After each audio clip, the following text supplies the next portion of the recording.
Hey guys, Anthony with Monday Mods here. I'm introducing the 2014 Jaguar F-Type. This is a car that's new to me.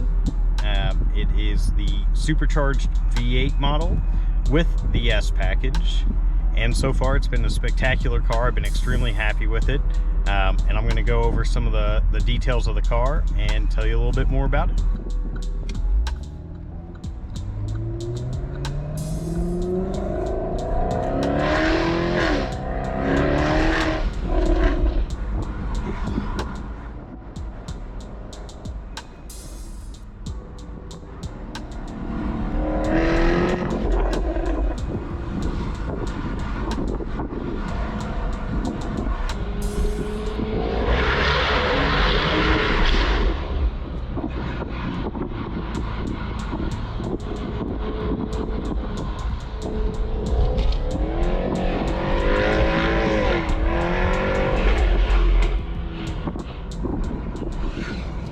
That sound is why you have to have the convertible.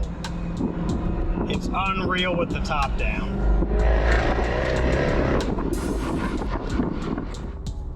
Okay, just for the sake of finishing the video, I'm going ahead and put the top up, and I'm taking it out of such an aggressive driving mode.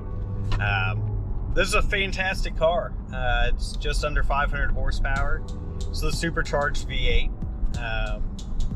It's got all the amenities you could possibly want in a sports car. Heated seats, heated steering wheel, multiple adjustments for the seat. I mean, if you want the seat to grip you as tight as can be, it's got the bolstering for that. Everything's adjustable. It's got a fairly nice ride, but a very stiff ride. I prefer the stiff ride. There's a lot of complaints out there that maybe it's a little bit too stiff, but I'll tell you what, when you're cutting it up on a back road, it's fantastic. I love it. I love everything about the car. It's so hard to get out of it once you started driving it because you're having such a great experience. You know, I tried to do a 5 things I hate about the car.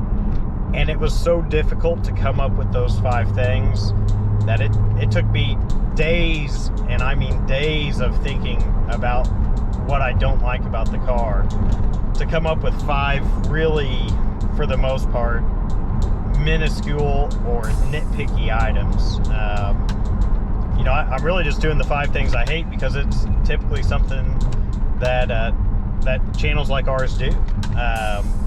You know, I'd love to do a 5 things I love, but I mean, I could go on for an hour about all the things I love about the car. I probably will release a video just showing 5 really, really cool things about it.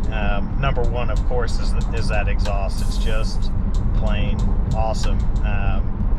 And I really think if you do buy this car, you owe it to yourself to get the convertible. With the top down, it just changes the entire driving experience. You get all the noise, you get that wind. It's just an experience of freedom that it's just unmatched. I would not want the coupe. As great as I think the coupe looks, I think this looks better with the top down. It's one of the few cars that I really like in a convertible. There's not too many of them that I do, but this car, it just owns it. It looks perfect. The handling is amazing. Really, as far as the driver inputs go, everything is really good. One of my favorite things I've experienced with this car is the traction control is so non-evasive that you really feel okay leaving it on, because it doesn't seem to take anything away from the driving experience. The last car was an Evo 10, and there was no need for traction control on that car. The all-wheel drive system's so great. But the one before that was the Genesis Coupe, and that traction control was so invasive that it was almost dangerous. It would pretty much stop you in your tracks if you broke the tires loose. This car will let you get it a little bit, Let you get the back end moving around just enough that you know it's happening, and just enough to have some fun. But it doesn't completely kill the momentum of the car the way some of the other traction control systems that I've experienced have, especially that Genesis was just brutally bad. You know, one of the other things I love about this car is how affordable it was. I mean, I was able to pick up this car for $32,500 with 67,000 miles on it. I mean, $32,000 for a car that when new was well over 100,000, and still drives that way.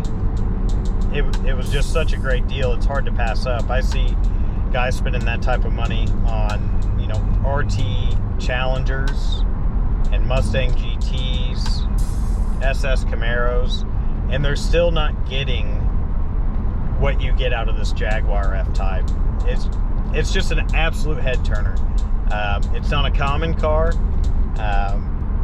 You know, I can't even tell you how many times I've seen, you know, like little kids driving with their parents, and they just can't take their eyes off it. And it's kind of a cool feeling to be driving the car around, and, you know, here's these kids that you might be turning into future, you know, auto fans. You know, you've ignited something inside of them. When you see this car, everybody just goes, wow, that's a beautiful car. That, if you were gonna design and make a car, this is exactly what you'd want it to look like. It's just flashy enough to turn ahead, and it's elegant enough that you don't feel like it's just there to show off. And it's got everything it needs to back it up. You know, just shy of 500 horsepower. The second time I had it out at the track, ran a 12.1, and I'm a pretty terrible track driver, so I think everybody's seen me in the Evo tear the clutch out of it, stall it and kill it on the line. Now this one is an automatic. Maybe that's a secret to the success, but to be able to look online and see that it's supposed to run a 12.1 and then take it out to the track and duplicate that so easily just shows you how well put together the car is, and well engineered it is. It's an easy car to drive, which makes it really fun to drive. It's just a fantastic vehicle. Okay, everyone, thanks for tuning in. Be sure to hit that subscribe button, hit that like button, share us all over social media, follow each of the cars. Kyler's got his C10 build going, Jeff has the GT86, and don't be afraid to go check out Kyle's new channel. His is called Fat and Loud, and that's where you will see the CTSV for now on. I guess the Jag scared him off.